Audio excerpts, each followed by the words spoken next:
Hello, this is Dr. Mike Whitty. I'm the Chief Medical Officer at the California Primary Care Association. I'm also a family doctor, and I'm talking today with Dr. Lauren Alving, who directs the California State Alzheimer's Center at UC San Francisco, Fresno, and also Dr. Howie Rosen, who directs the California State Alzheimer's Center at UC San Francisco in San Francisco. This is the second of a series of webcasts describing the Assessment of Cognitive Complaints Toolkit for Alzheimer's disease, or ACCT-AD. The first webcast explained the reasons for using the toolkit. If you haven't seen it, I urge you to take a look at it. It provides some really important background. This second video describes what the toolkit is and what it is supposed to accomplish. Lauren and Howie, can you tell us about what this toolkit does? Yes, thanks, Mike. So this toolkit was developed as a collaborative effort by the 10 California Alzheimer's disease centers. These 10 centers have been funded by the state of California to support the California health system to deal with the challenge of dementia. They've been in existence since the mid-1980s. They provide education and consultation to health practitioners as well as to the lay public. And you should think of them as your resource for any issues related to dementia, and we'll talk more about that. In 2016, the state legislature directed the California Alzheimer's Disease Centers, or I'll call them CADCs, to disseminate tools and guidelines to help primary care practices provide optimum care to patients with dementia. The centers recognize that proper care begins with an accurate diagnosis. And that's something that we reviewed in the first video, and the fact that there are many good reasons to make a specific diagnosis of dementia in the primary care setting. There are lots of guidelines out there already, and there are also screening instruments, but there are very few instruments that provide concrete guidance on how to make a diagnosis once concerning symptoms have been identified. So the CADC's team decided to create an instrument that would assist primary care practices to specifically diagnose dementia once a problem has been identified. This new toolkit, as we've said, is called the Assessment of Cognitive Complaints Toolkit for Alzheimer's Disease, or ACCT-AD, or ACT-AD for short. The kit currently consists of 2 booklets, an instruction manual, which you can see on the left of the slide with a blue cover, and the actual toolkit with the yellow cover on the right side.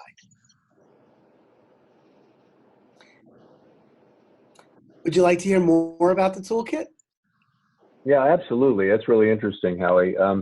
Love to hear more about it. And tell us, what is different about this toolkit from the other instruments that are already out there? Thanks. So ACT-AD provides everything you need to make a full assessment of a cognitive complaint.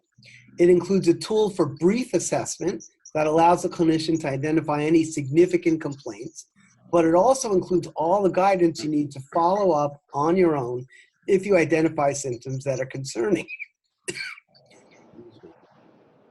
By allowing the diagnosis to be completed in the primary care setting, it makes the process of diagnosis much more efficient. As you probably know, Alzheimer's disease is the most common cause of dementia, but there are many others. And it's not in the best interest of the patient to diagnose them with Alzheimer's disease when it's likely another disease that's causing their problem. That sounds really important, Howie, and thank you for pointing that out. We did review some of those reasons in the first video, and I think that one of the things that always comes to mind is that while Alzheimer's disease is responsible for really, if I remember, 2/3 of dementia, at least in this country, that there are other important different kinds of dementia. And how would you see differently proceeding with folks that you think may have something other than Alzheimer's dementia? So we'll go over that in a little more detail down the road, but the short answer is that the toolkit provides you with enough information to identify that the cause of somebody's complaint might be one of those non-Alzheimer's dementias. And at that point, we advise referral.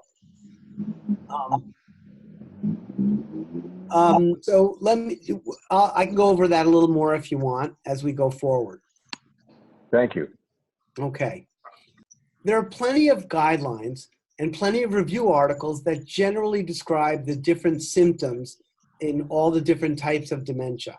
And in the toolkit, in the instruction manual, we also briefly review the symptoms of the various kinds of dementia for background purposes. But there are really few, if any, instruments that give specific guidance on how to elicit the proper symptoms to help one identify these disorders. Of course, it takes a lot of expertise to diagnose these less common forms of dementia, and we don't expect primary care practitioners that they would necessarily feel comfortable with that. So what we've done is provide guidance that allows practitioners to diagnose Alzheimer's disease, the most common form of dementia, and also to identify symptoms or signs that indicate the possibility of a more unusual form of dementia.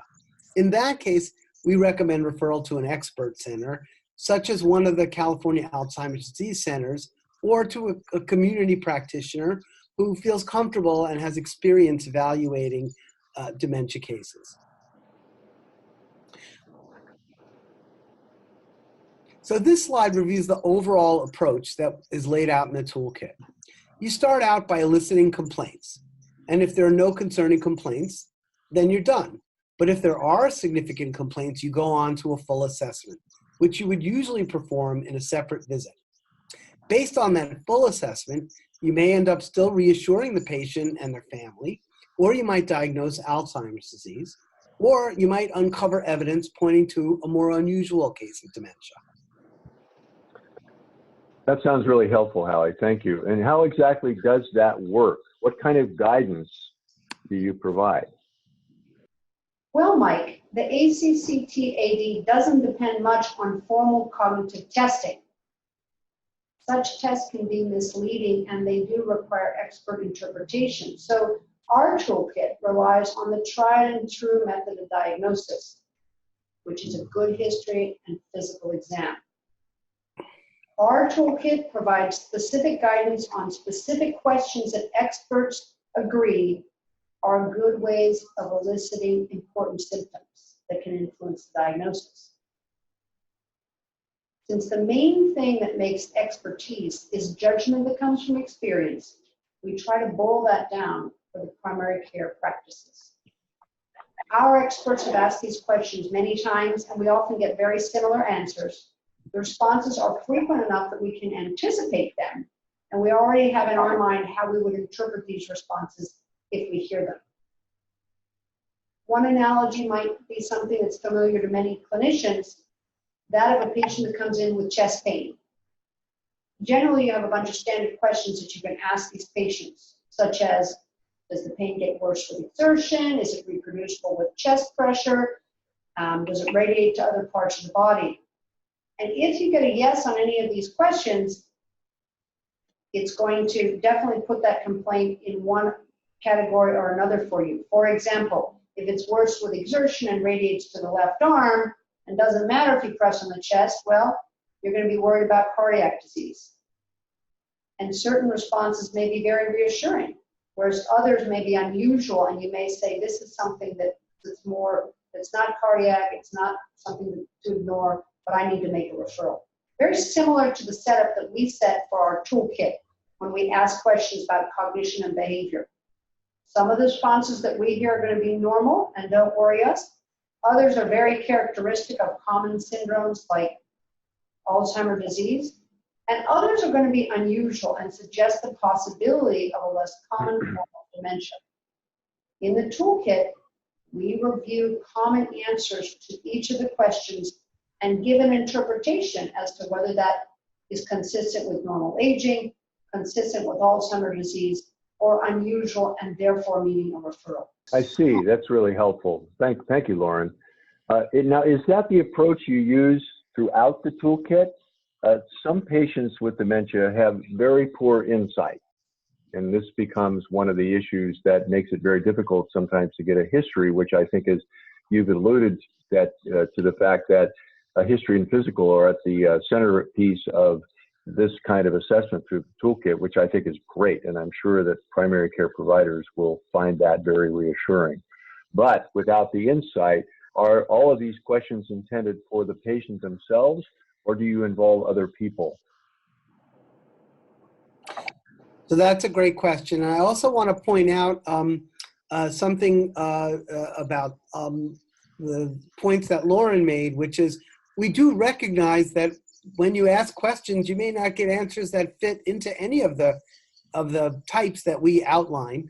And I think it's important to note that that's another good reason for a referral. If you're getting answers that don't fit and that don't make sense, it's perfectly justifiable to say the history is not coming out in a way that is easy for me to interpret. And that's another valuable point for a referral.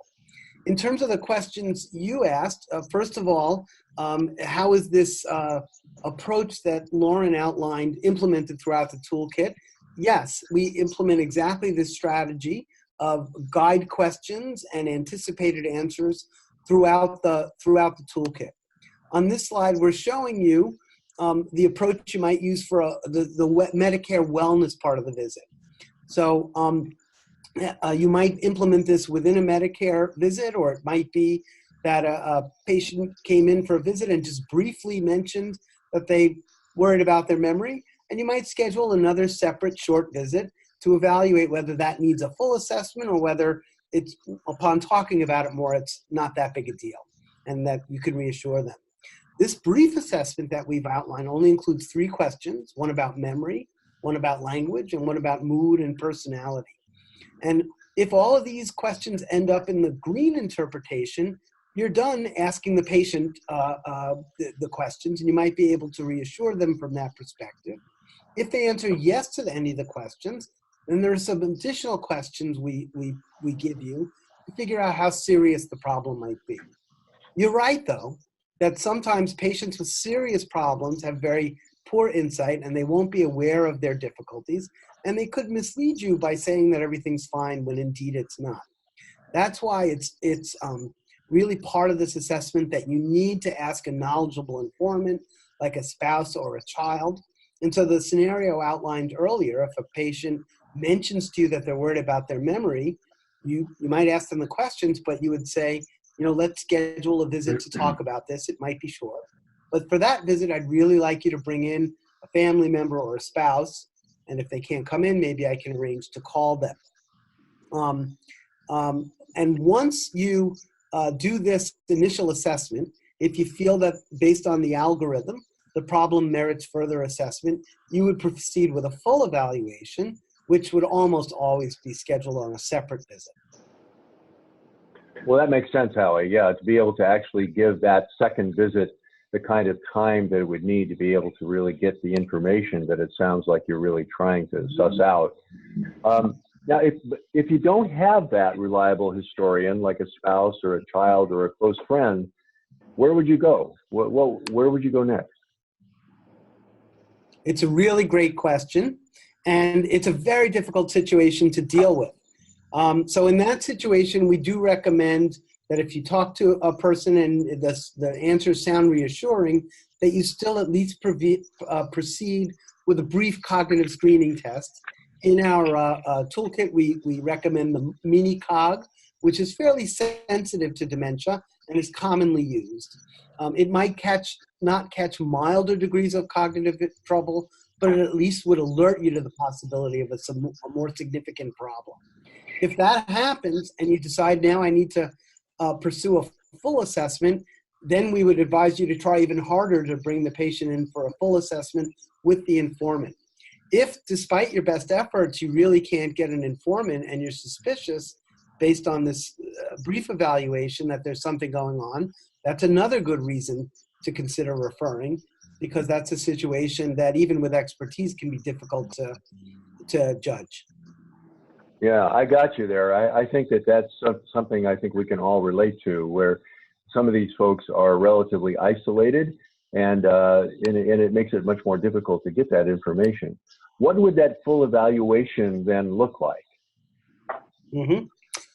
So on the next slide, you can see that it consists of a more complete history, beginning with open-ended questions to elicit any complaints that the person might have. And then it progresses to include specific questions that you would need to know the answers to if you're going to conclude what the cause of someone's dementia is. We provide specific guidance on wording for all these questions. It doesn't have to be exactly the wording we provide, but we give you an idea of the type of questions and the way we word them that we feel is effective. Essentially, once you do the open-ended questioning and take that part of the history, when you're going through these additional questions, you could really think of it as kind of a review of systems for the relevant parts of the nervous system whose status you need to assess to come to a final conclusion. It also includes a neurological exam. And the neurological exam is the standard one that would be done. What we do in the kit is highlight specific findings that you might find during the exam, and if they're there, that would influence your decision about whether somebody has Alzheimer's or another potential form of dementia. We also provide some guidance on the family history you should take, the minimal use of cognitive testing that we do think is appropriate, and how to handle labs and imaging to complete the workup. On the next slide, we can see an example of one of the questions that we asked regarding with memory. We always advocate, as we would in any clinical setting, starting with a very open-ended question so that you can elicit any complaint the person thinks is relevant. On the other hand, open-ended questions are inherently and intentionally vague. So if you don't get an answer that has enough content or direction to give you a sense, or the patient says, I'm not really sure what you're asking, we provide some additional prompts so that you can illustrate the kinds of things that you would be interested in hearing about. Then in the green box, we provide answers that we would often hear in our clinics and that wouldn't worry us, and that's why we put them in a green box. And then we highlight other answers that we often hear in the context of Alzheimer's disease. So you have to remember that many disorders might have similar memory symptoms as Alzheimer's disease. So if you get a finding that's consistent with Alzheimer's disease, it doesn't mean that's what it is. It only means that that particular memory complaint wouldn't dissuade you from making the diagnosis of Alzheimer's disease, and that what you're getting is consistent. You can really only decide if somebody has Alzheimer's as the cause after you've asked all the questions, and if they all come out in this yellow category, then you could be convinced that the best interpretation of this patient's symptoms is Alzheimer's disease. And of course, if any of the questions come out with a more problematic answer, as we'll see on the next slide, that would point potentially to a different diagnosis.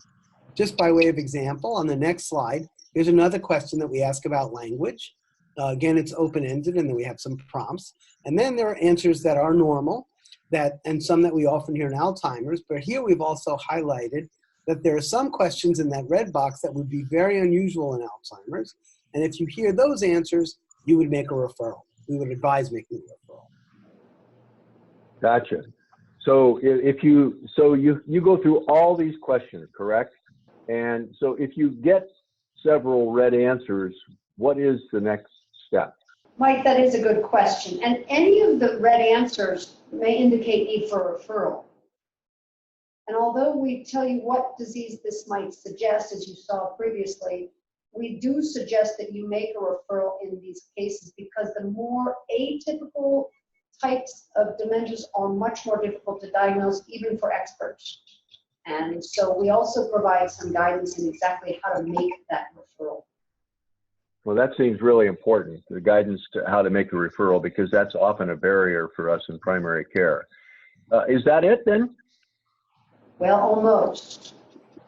Once you make the diagnosis in your own mind that the patient has dementia, you still have to tell the family and the patient. And there's a lot of stigma and misunderstanding about the diagnosis. And even experienced clinicians can be uncomfortable communicating this diagnosis. But we're of the firm opinion that we don't want to give this short shrift. And so what we've done is we've provided scripts that are similar to the approaches that we take with our patients. and what we think works best when communicating the diagnosis of dementia. And also, as you know, my health practitioners are required to report the diagnosis of dementia to the DMV.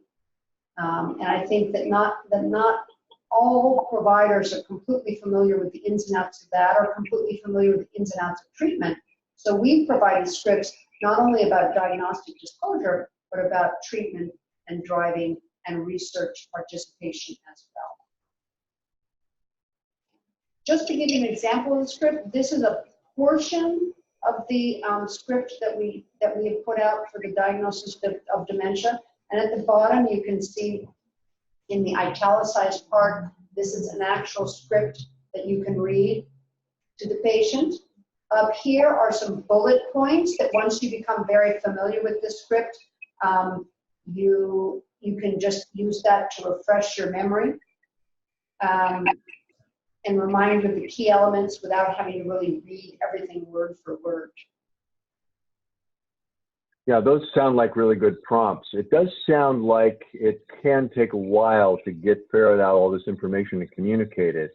And it also seems like it would be important to consider dividing this over more than one and perhaps a few visits. Does that sound right? It's absolutely right. And we wish there were a faster or an easier way to do this. But while there are a lot of screening tools and there are more coming, our field hasn't yet come up with a quick substitute for this process. And this is really the gold standard process for diagnosing any form of dementia.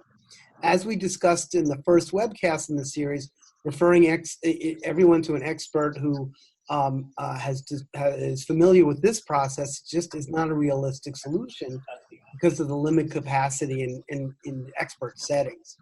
But what we have done to help people, to remind people with that, in order to help with the issue, we've at least reminded people that you can bill for these activities, and we provide some guidance on what codes can be used for different portions of the assessment.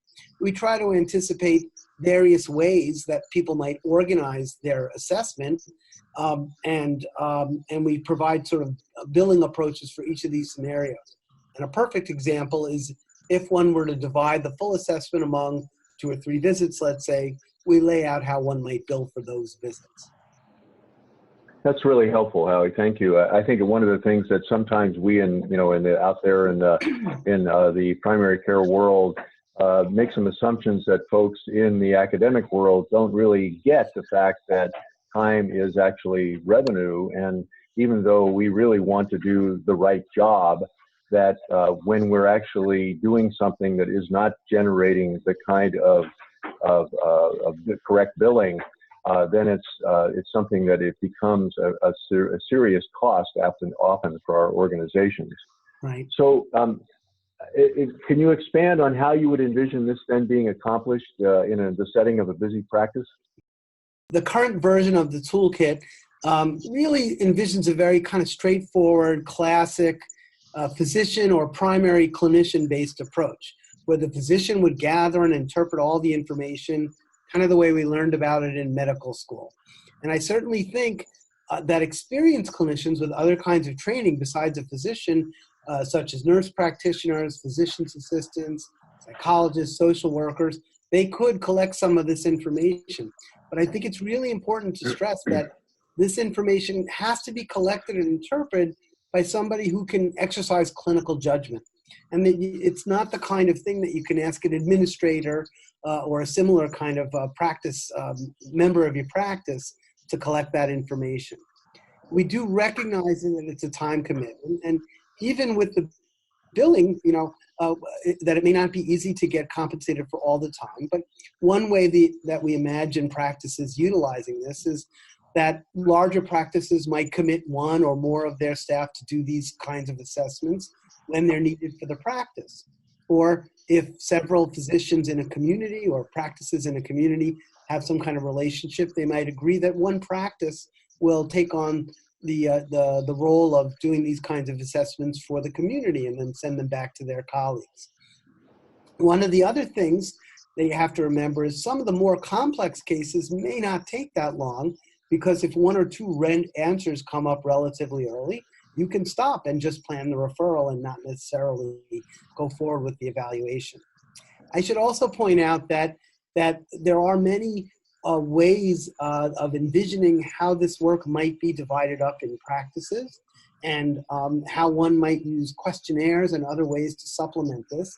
And we've had some new projects through the CADCs that we've just started about how to devise better and more efficient ways to do this in different practice settings. So if people stay tuned, we'll be able to give more updates on practices that we've worked with and what's been found to be most effective. Well, that's great. Thank you so much, Howie and Lauren, both of you. This is very useful, I think particularly for its practical value in primary care and as an educational tool for all of us who are doing that primary care.